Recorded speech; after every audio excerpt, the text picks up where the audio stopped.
¿Qué hubo, raza? ¿Cómo están? Espero que estén súper bien. Hoy vamos a hablar de 5 creencias de ventas que nos tenían estancados.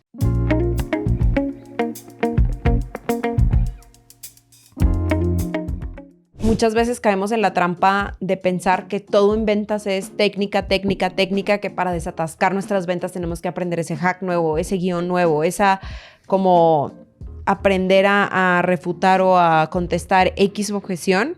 Y pues la verdad es que no todo es eso. Y en nuestro camino de escalar nuestra empresa nos hemos dado cuenta que muchas veces lo que hace que uno escale a 10x es creencias y temas de mentalidad que están ahí por nuestra crianza, por lo que hemos escuchado decir de nuestros papás, por inclusive las industrias en las que trabajamos previamente. Entonces, hoy queremos hablar de 5 creencias que Dan y yo descubrimos que teníamos y que hizo que este año, bueno, que hoy más bien estemos en donde estamos, con una empresa que escala y que crece, pues que está creciendo realmente a mucho más que 10x, ¿no? Entonces, cuéntanos cuál fue esa primera creencia para ti.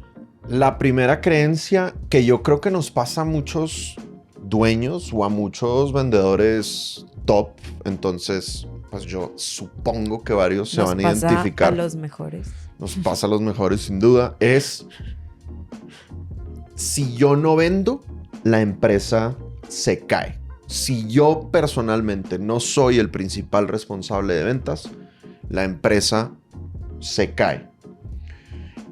Particularmente le puede pasar a personas que su empresa depende de su marca personal o de su arte.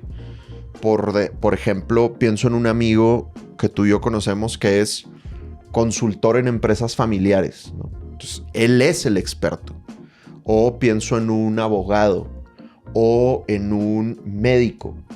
Y también puede pasar en empresas que venden equipo, manufactura, que igual el experto técnico es el dueño y por eso montó el negocio. Entonces, a mí me tomó mucho tiempo el entender que si yo no delego, yo soy un cuello de botella en las ventas de la empresa. Ahora, yo cuando empecé a entrenar en Sandler, después de un año de entrenarme en ventas y volverme bueno en ventas, me empecé a entrenar en el método de gerencia Sandler, que no sé si todo el mundo sepa, pero en Sandler también tenemos un método de gerencia donde te enseñamos a ser buen coach, buen mentor, buen supervisor, buen entrenador y, muy importante, buen reclutador. Entonces yo tenía las bases técnicas de cómo armar y de cómo crecer un equipo. Yo obtuve esas bases técnicas en 2013. Yo puedo decir que estoy implementando eso a partir de 2024 finales. O sea, me tardé más de 11 años. Lo que tú decías ahorita, la técnica yo la tenía. Claro. Pero era más un tema de actitud. Entonces, ¿qué pasó? Yo intenté varias veces contratar vendedores y no me funcionaron. Ahora, viéndolo en retrospectiva, no me funcionaron por culpa mía. Porque mi creencia me impedía implementar correctamente la técnica. Entonces, claro. La técnica dice, tienes que coachar a tu vendedor todas las semanas, prácticamente todos los días. La técnica dice, tienes que enseñarle un método de ventas, tienes que tener un playbook, tienes que acompañar a tu vendedor. Todo eso dice la técnica. Pero ¿qué decía mi creencia? Pero es que tú vas a dejar de vender. ¿Qué es más importante? Que Dan, el dueño, el que vende más fácil, venda, o entrenar a otro vendedor que le falta rato para que logre vender como Dan. Y entonces, por esa creencia de que yo era el más importante en ventas, pues tuve, no sé, probablemente 5 o 6 vendedores que, a pesar de que sí vendieron, pues vendían muy por debajo de lo que yo vendía, ¿no? Entonces, ¿qué pasó? Pues el año pasado me di cuenta después de estudiar y después de que varios mentores me lo dijeron a la cara, que yo era más valioso como vendedor, como buen vendedor, como el mejor vendedor de la empresa, pero también como dueño, yo era más valioso desarrollando al equipo que vendiendo. Y pues José, nuestro amigo argentino, lo refuerza esa creencia, ¿no? Yo les conté en el episodio pasado de José que el año pasado estaba vendiendo $10,000 al mes y ahorita está vendiendo $200,000 al mes. Y una de las cosas que José dice que hizo para lograr eso es que él delegó las ventas. Entonces llega un momento que tú como dueño tienes que descubrir cuál es ese mejor momento, pero llega un momento donde te está yendo más o menos bien, pero que tú ya eres un cuello de botella en ventas. Entonces, en ese momento lo que tú tienes que hacer es aceptar el golpe de que tus ventas se van a bajar un poquito, tal vez un 30%, puede que hasta un 50% tus ventas personales, pero ahí tienes que apostarle a empezar a desarrollar a tu equipo. Y entonces José creció de 10K al mes a 200K al mes, porque claro, ya no es él solo el vendedor. Ya tiene como 4 vendedores y obviamente deja de ser un cuello de botella. Entonces, mi mindset en qué cambió y qué estamos haciendo ahorita. Yo sigo teniendo citas de ventas, pero mi meta actual es 2 citas de venta a la semana. 2 citas de venta a la semana. El año pasado mi meta era 10 citas de venta a la semana. Entonces, fíjate, estoy reduciendo en 80% la cantidad de citas, pero además de las 2 citas de venta a la semana, pues yo le doy 2 horas de entrenamiento todas las semanas a mi equipo y aparte estamos teniendo otras 2 horas de coaching con todo el equipo y aparte estamos creando y afinando el playbook. Entonces, yo ahorita entiendo que aunque yo dedicarme a las ventas ahorita es aparentemente más valioso porque tengo un muy buen porcentaje de cierre, a la larga no es tan valioso. Porque a la larga yo voy a seguir siendo un cuello de botella. Mientras que si yo creo el sistema, o bueno, más que creo, implemento el sistema Sandler, lo aterrizo a mi empresa, lo meto en un playbook por escrito y con base en eso coacheo a mis vendedores todas las semanas, varias veces por semana, ahí ya me empiezo yo a replicar. Claro. Entonces, en las 2 sesiones de coaching que tenemos semanales, las hacemos grupales por temas de eficiencia y tiempo, las hacemos grupales y pues somos pocos, somos 5 en el equipo de ventas. Pero como funciona es, ponemos un video de alguien, videos míos también, o sea, vamos rotando, literalmente cada sesión va cambiando el video de alguien. Y lo que hacemos es, tenemos el playbook abierto y tenemos la videollamada, la grabación de la videollamada. Y entonces vamos viendo la grabación y todos vamos viendo como mentalmente de que check o no check en el playbook. O sea, cumplió o no cumplió. Termina la llamada, la vemos a 2X, ¿verdad? Para que sea más rápido. Y ahora sí, raza, pedradas, ¿no? En buena onda, en buena vibra. Pero cada quien empieza a decir de que, mira, esto en el playbook no lo cumpliste. Te inventaste esta pregunta que en el playbook no viene y te desvió la conversación para algo que nada que ver. Oye, empezaste a entrenar, empezaste a dar características y beneficios y a explicarle. Y pues eso es súper anti-Sandler. Y así, con 2 sesiones por semana, estamos viendo la mejora del equipo de una manera impresionante. Y obviamente yo también mejoro también. O sea, a mí me dan feedback y yo pues me toca darme cuenta de que, uy, tienes toda la razón. O sea, yo prediqué esto en la sesión y luego no lo hice. Yo tengo una pregunta y sobre todo para algunas personas que quizá nos están escuchando y quizás sean un poquito más control freaks como yo. O sea, que nos cueste más soltar las cosas. Sí. ¿Cómo te sientes con respecto a esta creencia ahorita en este momento? ¿Ves el desempeño del equipo? ¿Ves los resultados de venta? ¿Ves que la gente está mejorando? ¿Cómo te sientes tú con eso? Yo siento que perdí mucho el tiempo. O sea, me siento genial porque ahorita yo estoy de que, papi, yo te puedo desarrollar 3 a 5 vendedores en mi equipo por año, pero relajado. O sea, totalmente. El año pasado éramos 2 en el equipo y ahorita ya somos 5. Y estamos buscando, en este momento, estamos buscando otros 2 más. Entonces yo me siento muy tranquilo porque por primera vez en mi vida tengo un playbook decente que tiene por escrito todo lo que hay que hacer. Desde cómo atender un lead en Instagram, cómo hacer una llamada en frío, cómo es la llamada de confirmación, cómo es la llamada de cierre, de calificación hasta el cierre. O sea, todo está por escrito, hermoso, precioso. Y si tú eres un buen actor, vato, te convierto en cerrador rapidito. Y eso antes no lo tenía. O sea, antes yo sí les decía el método Sandler, pero no les decía específicamente qué es lo que tenían que decir aterrizado a mi industria, ¿no? Claro. Entonces, el haber hecho ese trabajo de construir el playbook junto con mi equipo, ahorita me da mucha seguridad de que yo puedo crear vendedores rápidamente. Pero me hace pensar, ¿por qué me tardé tanto? Claro.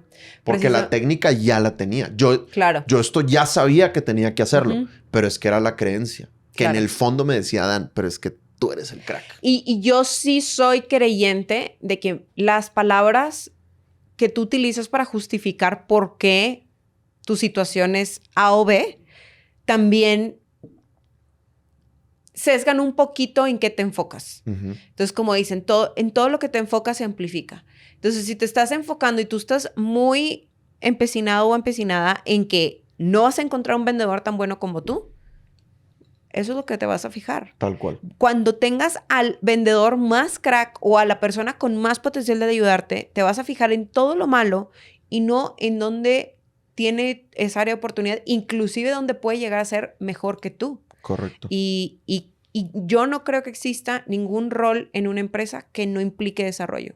O sea, es muy difícil que alguien llegue a una empresa y que diga, güey, la persona está hecha, bueno.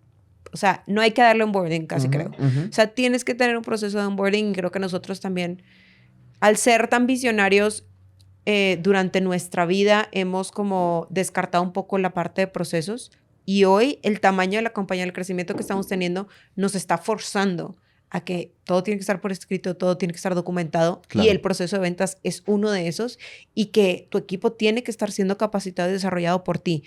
Tú como dueño, y creo que lo mencioné en otro episodio, pero es como Alex Hormozi dice, o sea, tú como dueño, tu rol no es ser el jugador principal ni meter el touchdown. Tu rol como dueño es ser el coach y armar el equipo con los jugadores más cracks. Así es. Esa es tu tarea. Y ayer uno de mis compañeros de mi accountability group en EO me decía que él no participa en ninguno de los procesos. O sea, que ese debería ser como la meta. Y entonces obviamente yo me quedé pensando, uy, hay varios procesos en mi compañía que dependen de mí, hay varios procesos en la compañía que dependen de Dan, cada vez menos, pero esa es la meta realmente, para que tú puedas ir empieces a traer el talento y tener esa curva, o sea, tienes que resistir, sentir feo en el estómago cuando las cosas no se hacen como tú las harías. De acuerdo. Pero tienes que confiar y tienes que dejar que tu equipo se equivoque para poder aprender y poder desarrollarlos. Y te confirmo eso con 2 resultados. Nosotros ahorita estamos vendiendo contra el año pasado, nuestro Q1 de este año contra el año pasado fue crecer 2x. ¿No? O sea, duplicamos los resultados. En promedio mensual de ventas, la primera vez que fuimos al Mastermind de Marco Racetti, si te acuerdas del número, que no lo voy a decir, pero lo que estábamos vendiendo en promedio mensual, ya estamos casi a 2.5x en promedio mensual. Y fuimos en julio. O sea, eso son resultados muy rápidos. Y José Tovar, y esto lo he dicho públicamente varias veces, vendió más que yo el año pasado por un buen. Claro. Y este año va a vender todavía más que yo. Y yo estoy seguro que no va a ser el único vendedor en Sandler que va a vender más que yo. Y eso a mí me emociona. O sea, me hace pensar, chingada, güey. Me tardé en quitarme esa pinche creencia porque yo mismo me estaba frenando. No, y voy a hacer el comercial. Si tú quieres ser de ese grupo de Avengers, de vendedores de Sandler Dan Macías, manda tu hoja de vida o tu currículum a o.danmacias@sandler.com. Voy a repetir, C de casa, O de Osvaldo, .danmacias@sandler.com. Y ahí te pueden pide los requisitos porque para que leas la vacante, para que pues te informes todo, pero de verdad, siempre estamos reclutando más últimamente. Entonces, nada, están abiertas las puertas, raza. Es correcto, así es. Bueno, esa era... la creencia de si no vendo, se me cae la empresa. Así es. Entonces, ahora tú cuéntame una creencia que a ti te estuviera frenando. La mía era, si entre más grande la factura, es más rentable el servicio. Muchas veces, sobre todo cuando tú fuiste el que levantó tu compañía desde cero, y pues yo lo hice en consultoría de imagen, y uno tiene este sueño de trabajar como con ciertas marcas, claro. Tienes que trabajé con X empresa o con estas marcas, y eso a uno le da reputación, y eso está bien para una etapa de la vida. O sea, yo no descarto eso porque pues se ven muy padres los logotipos en la página y sí te da una autoridad en el mercado. De acuerdo. Pero al final, cosas que empecé a darme cuenta es que tú eres un cuello de botella eterno desde la prospección hasta el delivery de los servicios corporativos. O sea, eran servicios que sí, eran proyectos de un año, nos traían un ingreso recurrente, pero que implicaba que tú estuvieras viajando muchas horas de tu tiempo, tú lo prospectabas, tú lo vendías, que también eran ciclos de cierre largos, múltiples tomadores de decisiones, que al final en Sandler enseñamos eso. O sea, no es nada que no supiéramos hacer. Sí. Pero digamos que tú estabas involucrado y un poquito atado al punto anterior, ¿no? Tú estabas atado en múltiples procesos en ese como nicho particular de venderle a corporativos. Y pues obviamente a los vendedores también les encantaba. José amaba venderle a corporativos. Porque claro, la comisión que le caía a él de trancazo, pues era muy buena comisión, ¿no? Correcto. Y es completamente entendible, pero hace, no sé, como un año y medio, de forma seria, yo empecé a considerar como qué pasa si abandonamos. Yo, de hecho, en varias ocasiones te lo planteé, probablemente fue hace más tiempo.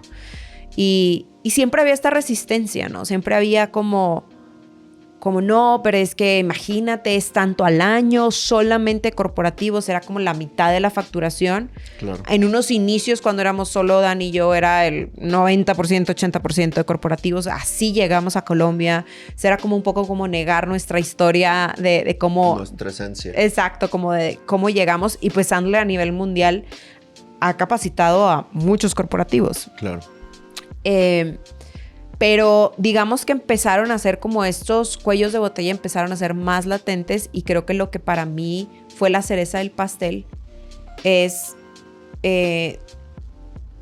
tener meses en los que dependíamos un poco como que hubiera ese lanzamiento, ¿no? Que hiciéramos como estos lanzamientos digitales de este producto escalable que, si bien era un poquito menos rentable, y ojo, quiero regresar un poquito en el tiempo, y tuvimos una asesoría financiera con André, y André nos dijo, a ver, esta es la rentabilidad por producto, y la verdad, los productos que lanzábamos y el producto corporativo tenían una rentabilidad muy similar, pero el corporativo era más rentable. Pero yo después le decía a André, me encanta la rentabilidad del corporativo, pero imagínate, Dan, que es nuestro activo principal, está involucrado en todo el embudo de si es que José cierra uno, bueno, no estuvo involucrado en el de venta, pero en el de delivery tiene que estar metido, y a veces implica viajes, y eso implica que está 2-3 días solo enfocado en un solo cliente. Entonces, pues, o cobro más o qué onda, ¿no? Y entonces, cuando yo le dije eso, me dijo, Teresa, eso se te está convirtiendo en un cuello de botella, y eso no, o sea, te estás estancando. Y pues al final, si uno lo piensa, es como la cantidad de horas que tiene Dan en el día es finitas, en el día y en el año.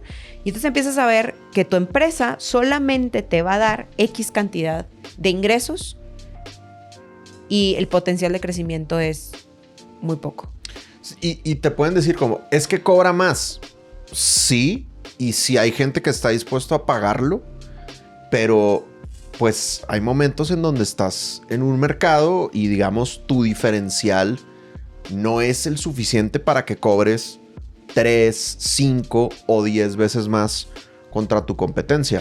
Claro. Cuando sí lo es, lo puedes hacer, pero pues estábamos en un momento donde los corporativos, con todo el tema de la inteligencia artificial y los cursos en LinkedIn y en YouTube, empezaban a pagar cada vez menos por la capacitación. Entonces nosotros seguir subiendo los precios tanto no era sostenible. Y también, ¿sabes qué? Yo pienso que también nos pusimos a evaluar muy críticamente las características de cada cliente. Y no estoy diciendo que el corporativo no sea para nadie. O sea, me parece que es un muy buen cliente y, o sea, es muy buen negocio y te trae un volumen y te trae una autoridad y te trae muchas cosas positivas. No quiero que suene para aquellos que están en corporativos o que son gerentes comerciales de corporativos que nos están escuchando que los estamos trasheando. Simplemente, o que los estamos criticando. Simplemente estamos hablando de, para nosotros, en nuestro negocio, de forma objetiva, ya viéndolo como negocio, esta decisión también de qué se trató, ¿no? Sí. Y entonces nos dimos cuenta que en los corporativos, desgraciadamente, en América Latina,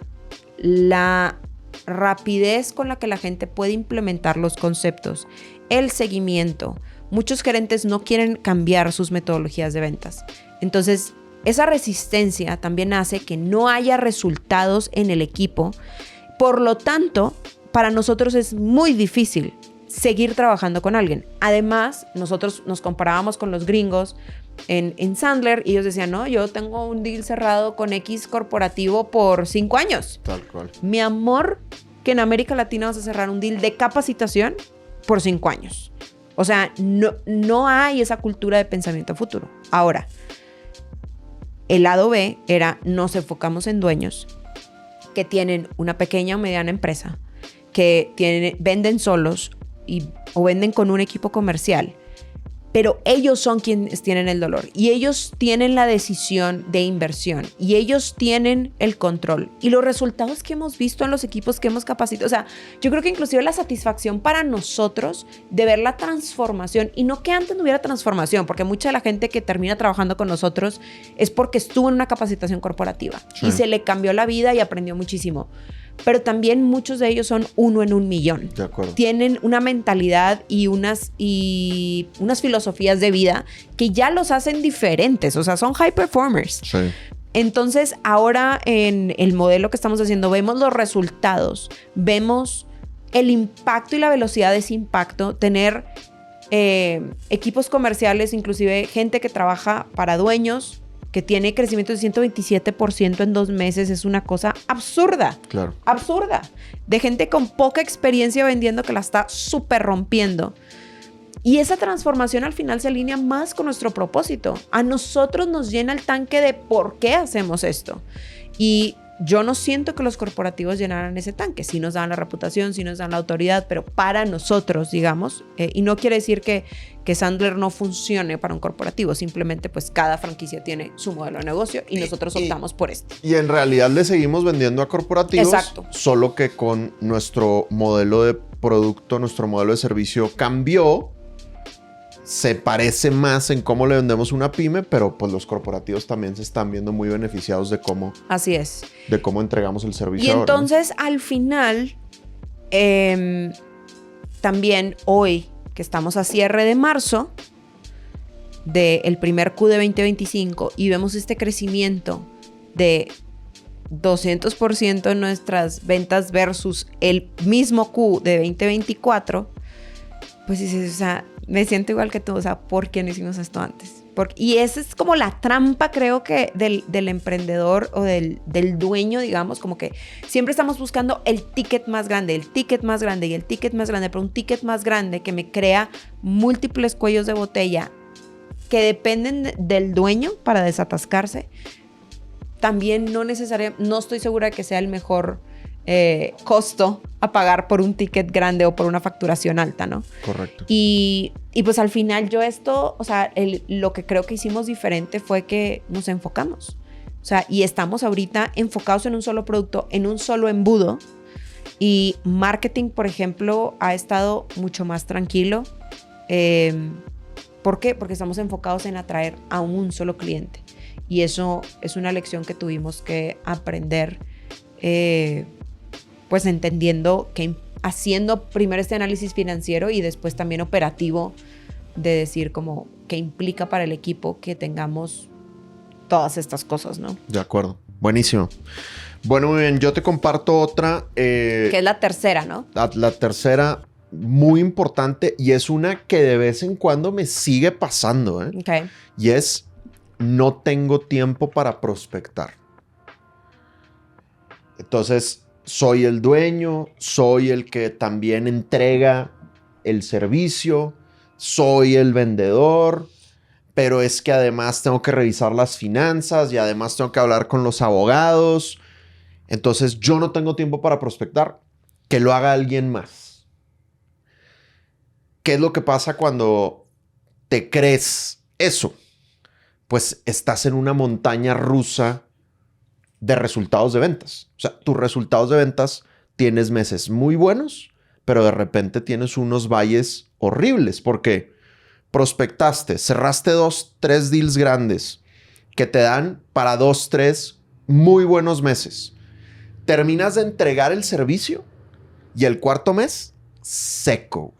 O tienes ahí unos recurrentes chiquitos, ¿no? Tú dices, oye, vengo del triunfo, güey. O sea, vengo de estar 3 meses volando en facturación. ¿Por qué este mes estoy seco? Claro, porque te dedicaste a entregar el servicio y seguramente lo hiciste muy bien. Claro. Pero pues te faltó meterle gasolina al tanque.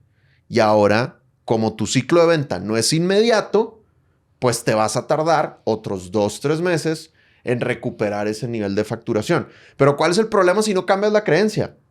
Se va a repetir el ciclo. Vas a volver a cerrar 2, 3 deals grandes. Vas a estar a toda madre 2, 3 meses o 5, 6 meses y otra vez vas a tener un bajón.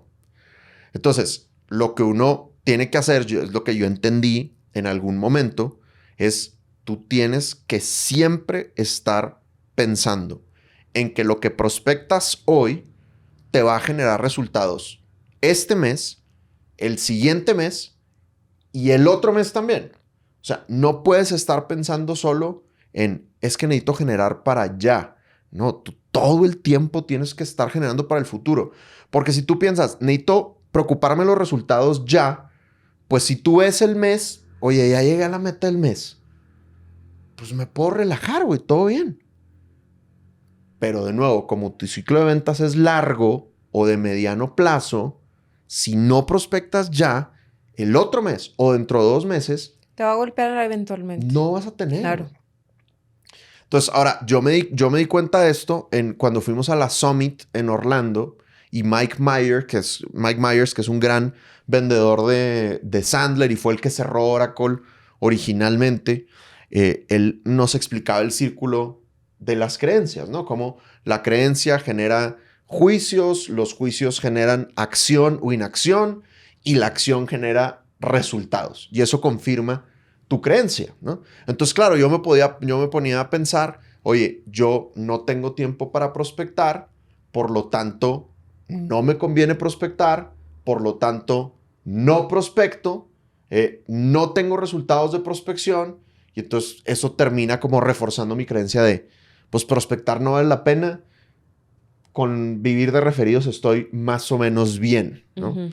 Pero pues eso limita tu crecimiento de una manera muy intensa y de nuevo genera esa montaña rusa. Entonces, claro, ¿qué empecé a hacer y qué hago hoy en día continuamente? Pues tengo la hora sagrada de prospección, que ya les hemos contado varias veces, y es que yo sí o sí prospecto por lo menos 1 hora por semana.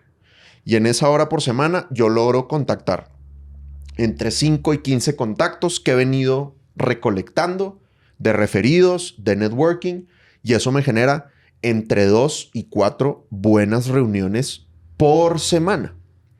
Ahora, les decía yo hace rato, me está volviendo a atacar la creencia. ¿Por qué? Porque si tú buscas ahorita en mi agenda, mi próximo espacio disponible es como dentro de 1 mes. Porque pues ya tengo varias cosas agendadas, tenemos un par de viajes, y entonces mi creencia me dice, güey, ¿para qué prospectas si no tienes espacio dentro de 1 mes? Pero conectándolo con la creencia, la primera creencia, tengo equipo de ventas. No tengo que prospectar para mí. Si yo ya hice la labor de bloquear la hora sagrada de prospección todas las semanas y ya está agendada, pues mejor la aprovecho. Entonces, ayer generé 4 reuniones en la hora sagrada de prospección y ninguna va a ser conmigo, Claro. sino que le generé reuniones a mi equipo de ventas. Y ya les hice la chamba de la prospección. Ahora les toca a ellos cerrarlo. Pero conviene que yo siga prospectando todo el tiempo. Mi prospección es más estratégica, porque mi prospección ahora es de referidos y de eventos y de grupos de networking. Entonces, por ejemplo, ayer en la noche, pues fui a la Chill Night de la Andy del futuro, a seguir haciendo contactos, haciendo amigos, y efectivamente salió ahí un lead muy interesante. Voy ahí yo todos los meses. Preguntamos en todas las sesiones de Sales Mastery, ¿a quién me refieres? Entonces ya es una prospección más estratégica. Y obviamente está toda la prospección pasiva que tú con el equipo de marketing estás haciendo, ¿no? Claro. Este podcast, el canal de YouTube, en aparecer en otros podcasts, pues eso nos genera leads también. Eso también es prospección. O sea, lo importante es no te enfoques exclusivamente en operar tu empresa y dejes a un lado la prospección, pasiva o activa. Pero es que siempre tienes que estar prospectando si quieres tener resultados consistentes. Claro, totalmente. Y creo que esa es una como creencia que todos tenemos en algún punto del año, ¿no? O sea, yo no conozco a nadie que todo el mundo diga que, prospectar, me encanta, ¿sabes? Claro. O sea, como si eres de esos, tienes un problema mental, nada.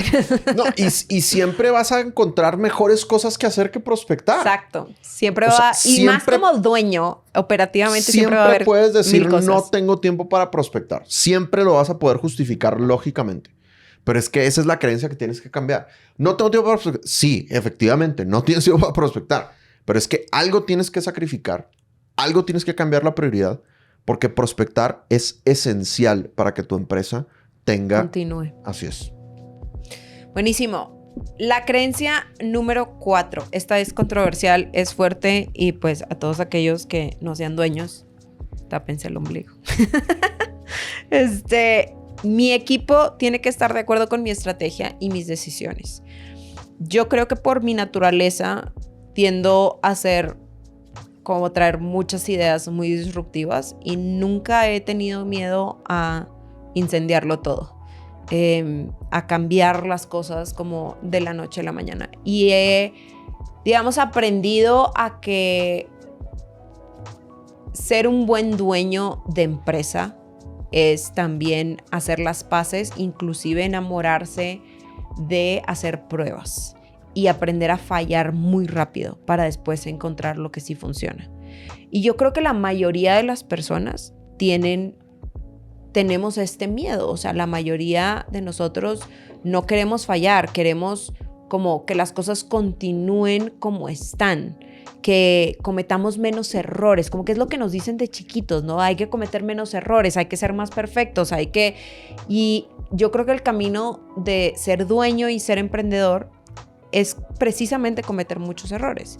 Y creo que estaba pasando que en muchas de las decisiones que se estaban tomando, como no venderle a corporativos, como no hacer más lanzamientos, por lo menos por el momento, como Temas X o Y, de precio.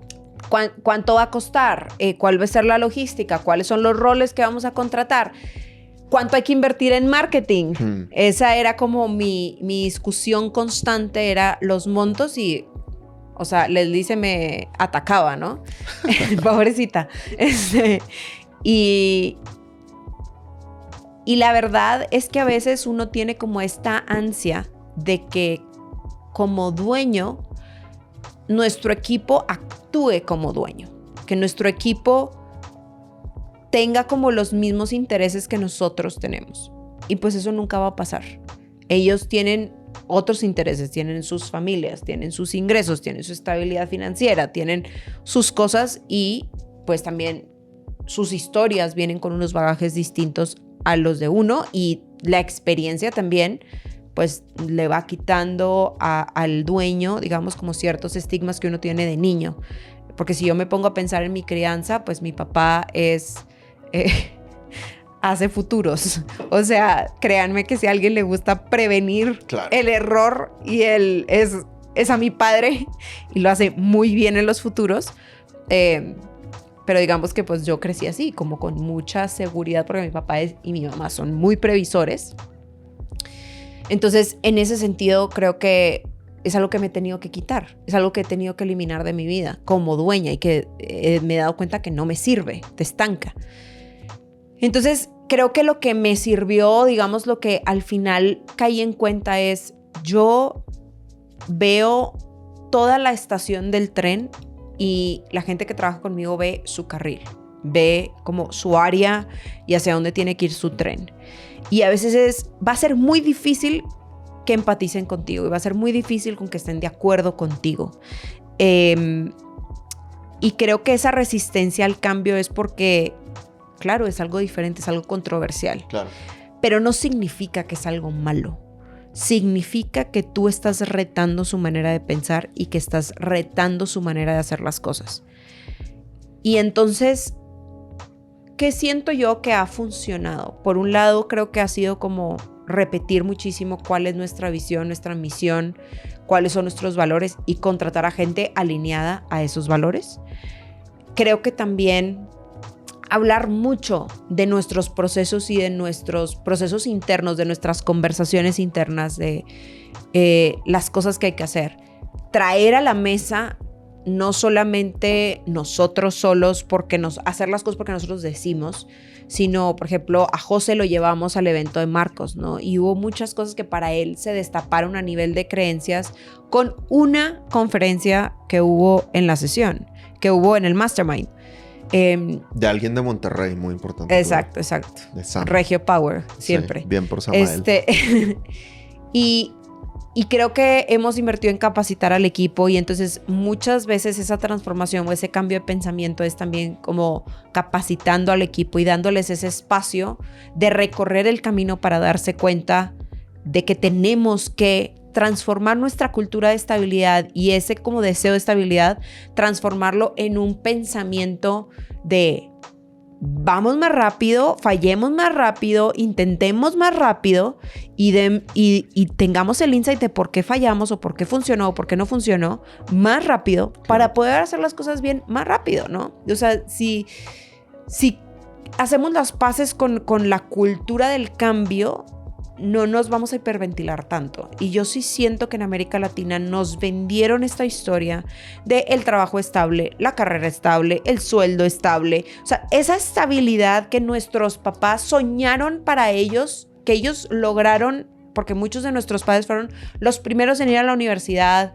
o los primeros en tener un puesto ejecutivo. Entonces, toda esa estabilidad viene como un movimiento cultural y como un hito de significa que eres un adulto decente y que lo has logrado todo en esta vida, ¿no? Y creo que el mundo de hoy nos exige mucho más versatilidad, mucho más de, ¿no te gusta la inteligencia artificial? Pues más te vale que te vaya gustando. Claro. Porque el mundo va para allá. No puedes ir más lento que el mercado. Y tu equipo se tiene que subir al bus. Y tienes que ser muy rápido para correr a quien no está listo que tiene demasiado miedo al fracaso o miedo al cambio. Sí. Porque el mundo de hoy va a sacudirte.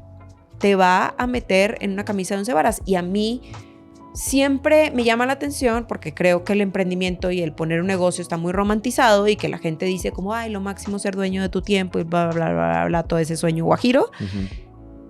Ajá, pero ¿qué tal está tu aversión? ¿Qué tal está tu resistencia al cambio? ¿Qué tal está tu resistencia a hacer experimentos, a salirte de tu zona de confort, a que tus días no se vean iguales, a que un día de la noche a la mañana se te va todo, cambia tu panorama o un cliente te deje? Entonces, si eso te hiperventila y que realmente no te hace sentir bien, probablemente el emprendimiento no es para ti. En esta época, ¿sí? A menos de que no aprendas a manejarlo con tu personalidad y aceptarlo como parte de la vida y que no tiene nada que ver contigo. Pero creo que hoy en día estamos cada vez generando más una cultura de prueba y error.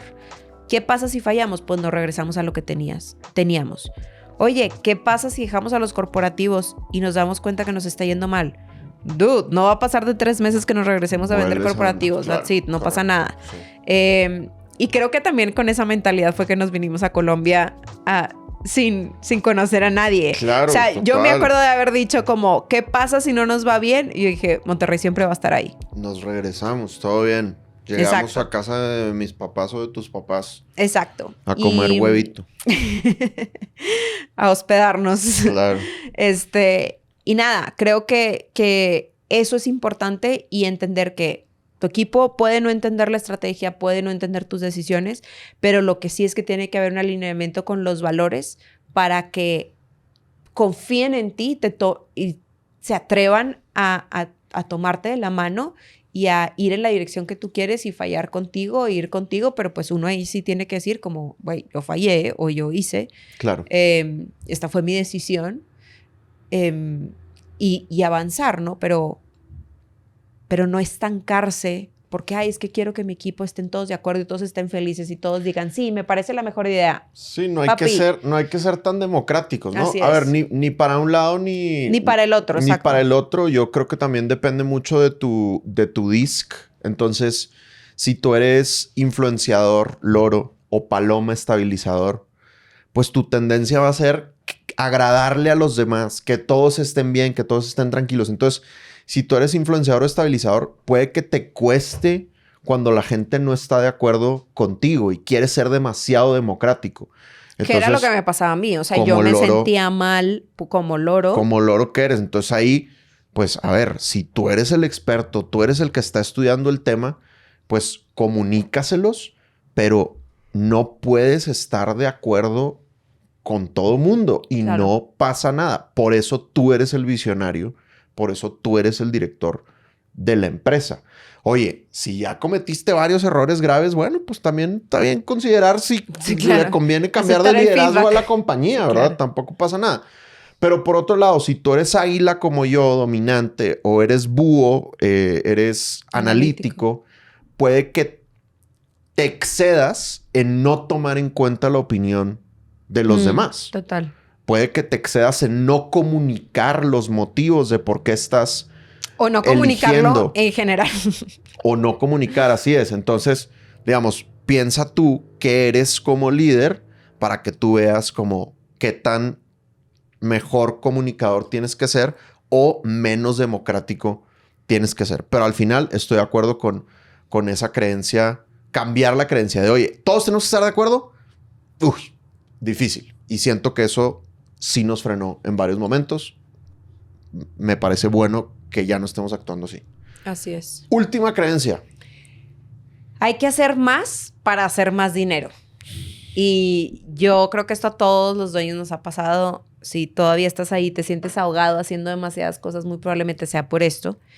Nosotros tuvimos varios casos de burnout en la compañía el año pasado. Así es. Y si bien nosotros pues siempre predicamos que tenemos calidad de vida, que trabajamos pocas horas, que tal, la segunda mitad del año destapó, digamos, como situaciones de burnout que había que no eran visibles para mí y para Dan. O que sí eran visibles, pero pues que era pues la decisión de ellos, ¿no? O sea, sí. Yo no puedo controlar, yo no puedo ir a casa de todos mis empleados y meterlos a su cama y decirles, hey, lights out. O sea, pues no se puede.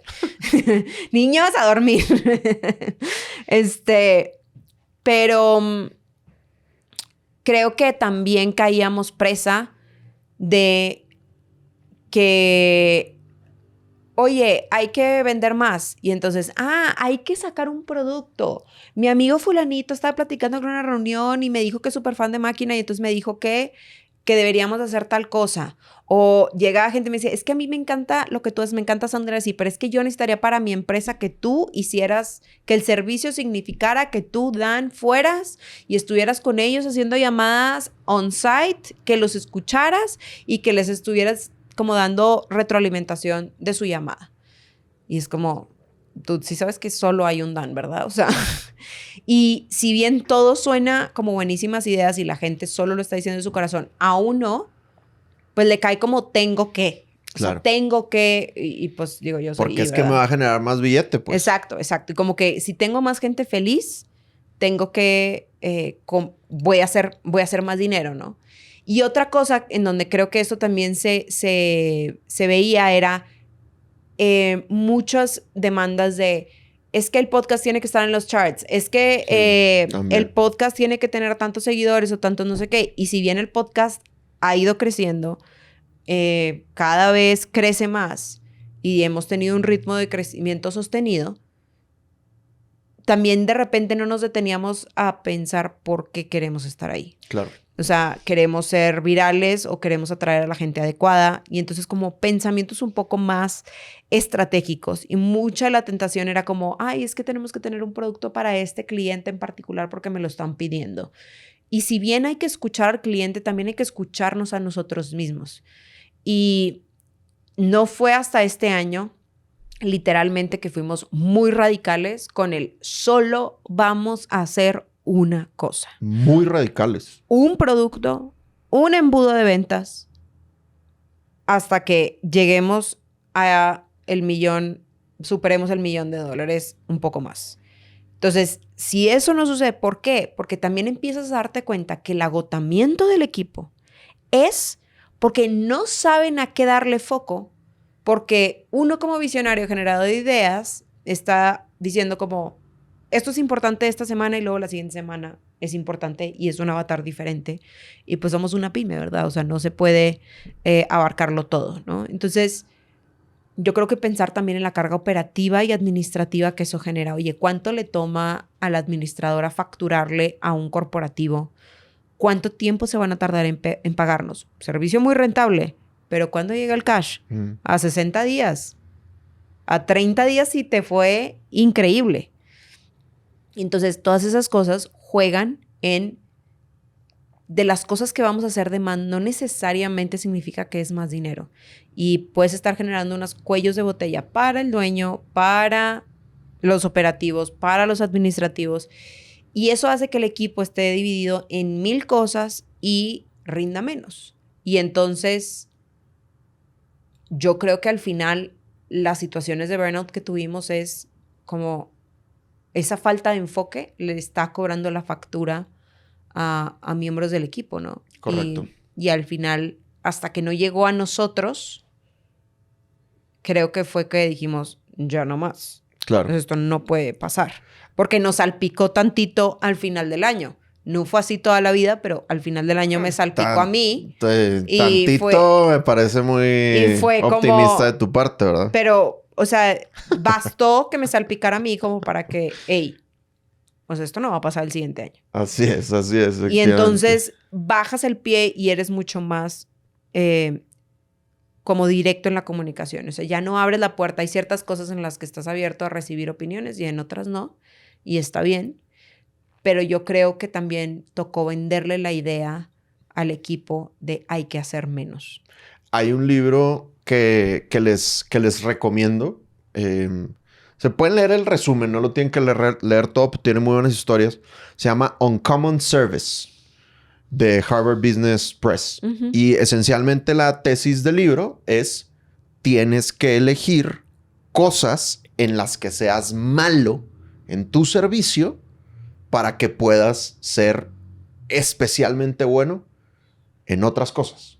Entonces, a fin de cuentas es sacrifica. No pasa nada si hay cosas en la... Cualquier decisión implica un sacrificio y una renuncia. Correcto, así es. Lo malo es intentar ser bueno en todo, y a veces es ser bueno en todo en el servicio, o tener más productos, o personalizar demasiadas cosas. Hay cosas en las que tienes que elegir ser malo. Y entonces yo siento que nosotros últimamente hemos dicho mucho más que no. Oye, ¿sabes qué? Eso no lo hago. Yo no soy experto en ese tema. O sí lo podría hacer, pero es que no me interesa hacerlo porque mi enfoque es esto, ¿no? Y otros dos números que a mí me han ayudado, lo que dices ahorita de, oye, especialízate en un producto, un embudo, hasta que llegues al $1,000,000. Y ahí ya puedes hacer otro producto y pégale a otro $1,000,000, ¿no? Eso me parece una gran guía. Y hay otra gran guía, la que le escuchamos a Mauricio Benoist ahí en la conferencia de Marcos, de hasta que no estés facturando $2 millones, no pienses En otra empresa. en otra empresa. Ese también me pareció un dato bien interesante. O sea, lo dijo Mauricio Benoist, no lo digo yo, no lo estoy recomendando. Simplemente a mí en ese momento me cayó muy bien ese consejo, ¿no? Y tiene que ver con lo mismo. Haz menos, enfócate. Habrá otro momento, ya que eso que estás haciendo esté estable, donde puedes pensar en la siguiente cosa. Y es que además, y lo dice Hormozi, también Alex Hormozi habla mucho del enfoque, de ponerle tu cabeza y tu corazón a una sola cosa y que eso constituya como todo lo que haces, porque si es una tentación y mucha gente allá afuera dice, no, es que yo tengo sangre emprendedora y tengo una empresa que hace servilletas, otra empresa que hace caballos de madera, otra que recicla no sé qué, y es como cosas súper diferentes, avatares súper diferentes, o sea, que dices, Dios mío, o sea, y todo lo quieren hacer solos. En algún momento vas a tener una renuncia. Vas a tener que renunciar a algo porque tu cuerpo y tu vida te lo van a pedir. Inclusive tu familia puede que te lo pida. Claro. Entonces, nada, hagamos experimentos, pero no tampoco al punto de hacer tantas cosas que colapse, y no significa que por hacer más vas a hacer más dinero. Uh-huh. Porque pues la prueba de todo esto es que nosotros acotamos la operación y estamos haciendo... volando. Como nunca, mucho gracias a más. Dios. Bueno, equipo, ahí van 5 creencias que a Tere y a mí nos han frenado y que pues hemos desbloqueado, cambiado recientemente y hemos tenido buenos resultados. Primera, si yo no vendo, se me cae la empresa. Ahora creo que yo soy un cuello de botella y más bien yo tengo que formar a otros vendedores y gracias a Dios nos está yendo muy bien. Entre más grande la factura es más rentable tu empresa. Nos hemos dado cuenta que El servicio. no necesariamente el producto grande, el servicio grande, la factura grande es la más rentable. Tienes que buscar realmente qué es lo escalable y qué es lo que no crea cuellos de botella de personas o de servicio. Número 3, no tengo tiempo para prospectar. Siempre hay que estar prospectando. Yo ahorita prospecto 1 hora a la semana activamente, más múltiples eventos de networking, más la prospección pasiva que hacemos con todo el contenido. Entonces yo realmente no le dedico directamente a prospectar. Pareciera que le dedico solo 1 hora, pero sí le estoy dedicando más tiempo y pues eso nos trae muchos leads. Mi equipo tiene que estar de acuerdo con mi estrategia y mis decisiones. Hay veces que sí conviene ser democrático, hay veces que no conviene ser democrático. Y por último, hay que hacer más para hacer más dinero. Y pues ya hemos hablado de que hay que hacer sacrificios, hay que enfocarse y probablemente eso te va a generar más dinero y ya después puedes hacer más. Así que, raza, ahora sí, se llegó el momento de la preguntación. Entonces, Rubén Darío Blanco. Hola, Dan y Tere. Saludos, Rubén Darío. Tengo 2 servicios que son parecidos, pero solucionan dolores distintos. En mi hora sagrada de prospección, si menciono ambos, siento que confundo al cliente. Pero si me enfoco solo en uno, me doy cuenta que pierdo citas porque el otro producto era el que realmente solucionaba su dolor. Siento que estoy batallando con el kilometraje de marca y no sé si mi enfoque debería ser segmentar mejor mi discurso, dividir o encontrar una forma más clara de comunicar ambas soluciones. Se me ocurren varias. Bueno, primero, Rubén Darío, bien jugado con la hora sagrada de prospección. O sea, puntos extra, compadre. Bien que estés aplicando eso. Entonces, a ver, ahí te van varias ideas. Número 1, escoge el que más citas te genera y haz tu speech comercial con el que más citas te genera. Y para la gente que no te generó cita, ponlos en el CRM y llámalos dentro de 2 semanas o dentro de 1 mes. No se van a acordar de ti, compadre. Simplemente en 2 semanas o dentro de 1 mes los vuelves a llamar y ahora les haces el speech comercial con el otro dolor que resuelves, digamos, ¿no? O si tienes equipo, pues tú haces un speech comercial. Si no funcionó, 1 o 2 semanas después, llama a alguien más de tu equipo y les hace otro dolor. Esa es una opción.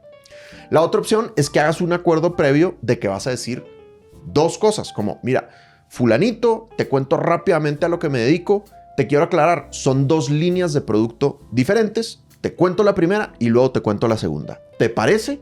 Y te van a decir, sí, dale. Y entonces cuentas la primera y luego cuentas la segunda, pero ya le avisaste que son 2 cosas, ¿no? Incluso puedes decir, oye, a veces la gente se confunde un poco, y lo que pasa es que son 2 servicios muy distintos. Y listo, haz ese acuerdo previo. La otra es lo que dijimos en la quinta creencia y es... Renuncia a uno. Exactamente, güey. Mata un servicio, ya está. Y enfócate solo en uno, ¿no? Entonces, bueno, creo que hay varias cosas que puedes hacer. Y, bueno, también, si tú escuchas el episodio donde hablamos de objeciones en la prospección, yo explico que en el comercial de 30 segundos, generalmente uno dice 3 dolores. 1, 2, 3, pum. Te identificas con algo de esto. Y la gente, si alguien te dice, no me identifico, entonces eso te da permiso para decir otros 2 dolores. Y lo que yo sugiero es que esos otros 2 dolores sean de otra cosa. Entonces, por ejemplo, yo puedo decir 3 dolores de ventas. Oye, mira, trabajamos con empresarios que están preocupados porque las ventas dependen exclusivamente de ellos y eso está haciendo que ellos sean un cuello de botella en el crecimiento. O son empresarios que tienen vendedores en zona de confort y no están saliendo a prospectar clientes con suficiente proactividad. O empresarios que tienen vendedores que son muy técnicos y dominan el servicio o el producto, pero no tienen técnicas de ventas como tal. Y eso le está generando irregularidad en las ventas. De pura casualidad te pasa algo de esto. Si me dicen que no, yo puedo decir otros 2 dolores de otras cosas. Digo, oye, qué bueno que estás a todo dar con tu equipo de ventas. Déjame te pregunto por otras 2 áreas.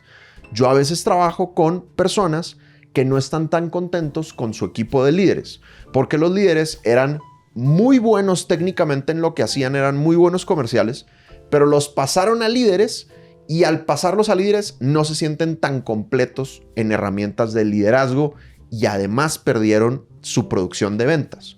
O también trabajo con equipos de servicio al cliente que tienen un conocimiento profundo del producto, pero les faltan herramientas blandas y herramientas de comunicación y eso está provocando que algunos clientes tengan quejas con la compañía.